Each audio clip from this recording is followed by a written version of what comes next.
Nos ajudem com um like aí, porque o A Deriva é o menor podcast da podosfera e precisamos da sua ajuda. Dá um like para nos ajudar. Eu adoro esse início. Existe uma confusão entre sentimentos naturais com doenças, porque existe uma área cinzenta que tu não consegue saber direito. Eu devia estar sentindo isso ou isso aqui já virou uma doença, né? Como é que resolve essa área cinzenta? Vou dar uma dica. 2 dicas, na verdade. Que também é uma pergunta que adoro responder, porque ela é psicoeducação.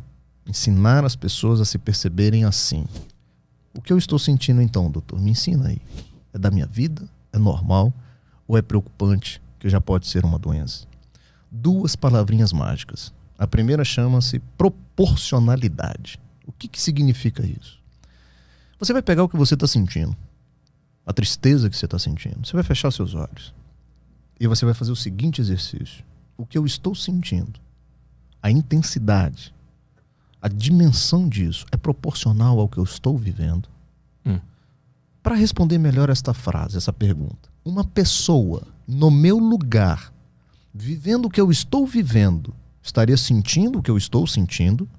Mas uma pessoa que esteja no meio do furacão, ela consegue estar com a cabeça clara para conseguir responder essa pergunta? Por isso que eu pedi para ela fechar os olhos, para ela sair um pouco, para ela ter um pouquinho de racionalidade naquele momento. Entendi. Então sai um pouquinho, pensa assim. Essa tristeza que você está sentindo é porque seu filho está na UTI? Uma mãe com um filho na UTI estaria sentindo a tristeza que você está? Se a resposta for sim, Arthur, a resposta é normal. Porque a doença, ela mora na desproporção, no sentir fora do lugar. É a tristeza excessiva, é a tristeza que está demais. E a pessoa fala assim, eu entendi sua pergunta, doutor, eu estou doente. Porque isso que eu estou sentindo tá muito, não era para estar assim. É a tristeza sem motivos? Muitas vezes sem motivo. Ou às vezes pode até ter o motivo, mas ela é desproporcional. Não é para você acordar e dormir triste com isso que está acontecendo. Tem algum exemplo? Para ficar mais claro para a galera. Esse, por exemplo, da mãe que está com um filho na UTI, sim, fruto de um acidente de moto. Entre a vida e a morte. Essa mãe está abatida.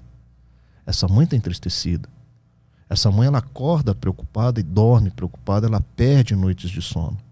Mas isso não faz com que ela entre aí na segunda palavrinha que eu vou falar para você, chamada de funcionalidade. É o funcionamento da pessoa. A tristeza normal não afeta a sua função. Você consegue fazer. As pessoas estão vendo que você está abatido. Você está triste. Minha querida, meu filho está na UTI entre a vida e a morte. Mas ela está funcionando. Ela consegue ir numa padaria, comprar o pão, ela consegue se alimentar. Entendi. Ela consegue viver. Às vezes, muitas vezes vai até o trabalho. Todo mundo está vendo que ela está triste. Mas ela consegue funcionar. A depressão, por característica e por diagnóstico, obrigatoriamente tem que afetar a sua função. Perder um dia de aula, perder um dia de trabalho, as suas relações sociais já estão comprometidas, você tinha 5 amigos, agora você não sai mais com ninguém, e ela vai comendo pelas beiradas. E aí a pessoa chega assim e fala assim para mim, doutor, eu sou advogado, eu costumava fazer 10 ações por semana, eu consegui fazer 2, minha cabeça está péssima, minha memória, a velocidade que eu penso está bem diminuída, eu não estou conseguindo mais produzir como eu produzia. Bingo. A depressão mora aí. A tristeza normal, você consegue viver. Você vai. Você vai na audiência.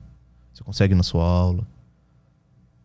Então, essas 2 palavrinhas ajudam a gente tirar essa zona cinzenta entre a normalidade e a patologia. Porque se eu sou um médico que critico a banalização do diagnóstico, de chamar qualquer tristeza de depressão, por outro lado, eu não sou negacionista da doença mental. Eu defendo a existência da doença mental e a necessidade do seu tratamento. Porque muita gente me pergunta isso com o título do livro Anti-Tarja Preta. Eles acham que eu sou negacionista. Entendeu? Dr. Pablo é louco. Tem tanto estudo mostrando que a doença mental existe e ele vem com esse título aí para perturbar mais ainda o povo. Eu falei, não. Se você ler a contracapa do meu livro, você vai entender que eu transito entre essas 2 posições. A de criticar o uso abusivo, desnecessário de psicotrópico. Mas, ao mesmo tempo, eu reafirmo a necessidade do tratamento medicamentoso das doenças mentais. Quando é que foi que tu percebeu isso? Quando tu percebeu que tinha alguma coisa acontecendo que estava errada? Porque desde quando tu é psiquiatra e clínico e que atende pessoas? Eu tenho 20 anos de psiquiatria. E quando que tu sacou, putz, tem algo errado? Nos últimos 10 anos. Nos últimos 10 anos eu venho percebendo o aumento do volume destas pessoas que procuram a psiquiatria simplesmente para darem conta de viver suas vidas difíceis. Antes era 1, eram 2. De repente eu estou atendendo, de cada 10 pacientes que eu atendo, 6, 7 estão nessa situação. Eu falei, gente, tem alguma coisa errada. Tanto é que no primeiro capítulo do meu livro, inclusive isso foi uma questão até dos meus colegas psiquiatras falarem isso comigo. Eu intitulo a minha clínica psiquiátrica de Boca de Fumo. E me intitulo como chefe do tráfico de drogas. Um soco no estômago desse sistema perverso que a psiquiatria está inserida. Por que eu intitulo a minha clínica como Boca de Fumo? E isso eu explico, obviamente, no capítulo. Porque quando as pessoas vão a uma clínica psiquiátrica em busca de um anestésico emocional, em busca de algo simplesmente para esquecerem um problema ou darem conta de viver um problema, elas estão querendo o quê? Droga ou remédio?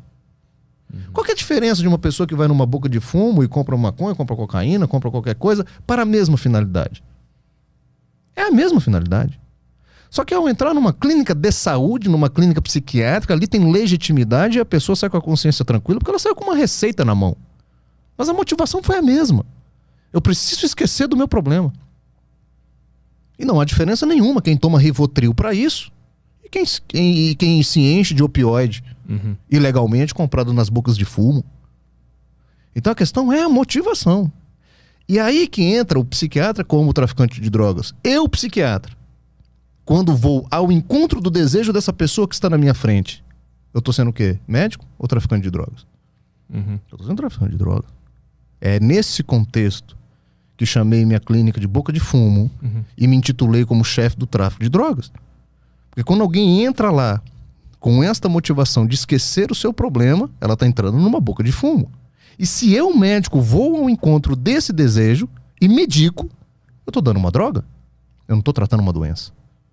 Então, você veja como é significativo, como está perverso esse sistema que nós estamos inseridos de diagnóstico, de psiquiatras, de clínicas, de pacientes.